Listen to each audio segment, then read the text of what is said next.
ஒரு மிக்சர் ஜாரில் கை நிறைய நம்ம தேங்காவை வந்து கட் பண்ணி போட்டிருக்கோம். இது கூடவே வந்து ஒரு 8 பல்லு பூண்டு வந்து தோல் சீவிட்டு நம்ம போட்டுக்கலாம். அதே மாதிரி இஞ்சியுமே 2 பல்லு போட்டுக்கலாம். முந்திரி வந்து ஒரு கைப்பிடி அளவுக்கு சேர்த்துக்கோங்க. உங்களோட தேவைக்கு அதிகமாக இருந்தால் கூட சேர்த்துக்கோங்க. உடச்ச கடலை அப்படின்னு சொல்லக்கூடிய பொட்டுக்கடலை 1 ஸ்பூன் அளவுக்கும் 1 ஸ்பூன் அளவுக்கு நம்ம கசகசாவும் சேர்த்துக்கலாம்.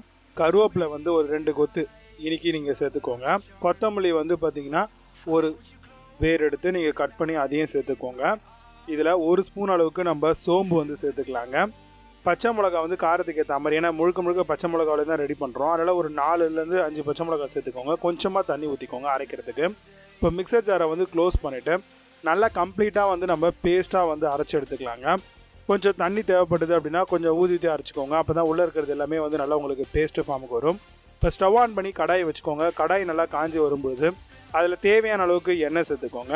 சேர்த்துட்டு நம்ம இதில் பட்டை இலை, பட்டை, கிராம்பு சேர்த்துக்கலாம். ஏலக்காய் வந்து வேணும்னா சேர்த்துக்கோங்க, ஃப்ளேவர் வரும். இஞ்சி பூண்டு பேஸ்ட் வந்து 1 ஸ்பூன் அளவுக்கு சேர்த்துட்டு எல்லாத்தையும் நல்லா எண்ணெயில் வதக்கிக்கலாம். நல்லா வதங்கினதுக்கப்புறம் ஒரு பெரிய வெங்காயமாக எடுத்து நல்லா நறுக்கி நீட்டு வாக்கில் நறுக்கி அதையுமே வந்து கடாயில் நம்ம சேர்த்து நல்லா வந்து வதக்கலாங்க. நல்லா கம்ப்ளீட்டாகவே வதக்கிடலாம். இப்போ எல்லாம் வதங்கினதுக்கு நம்ம இப்போ ஒரு கிளாஸ் லிட்டு போட்டு மூடி நல்லா வதங்கட்டும்.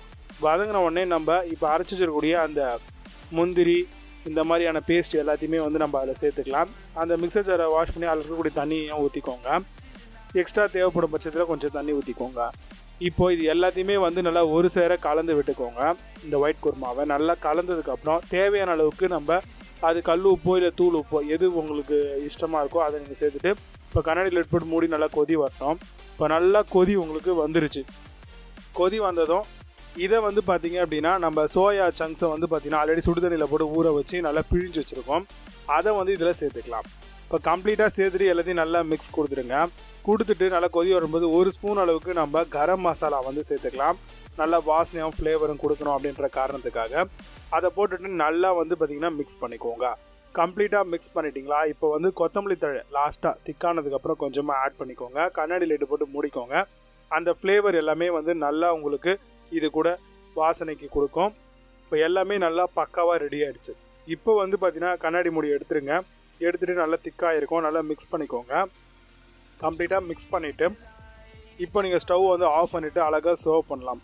இட்லி, தோசை, சப்பாத்தி, பூரி எதுக்கு வேணாலுமே பர்ஃபெக்டான ஃபிட். கண்டிப்பாக ட்ரை பண்ணி பாருங்கள். ரொம்பவே சூப்பராக இருக்கும் இந்த சோயா சங்க்ஸ் வெள்ளை குருமா.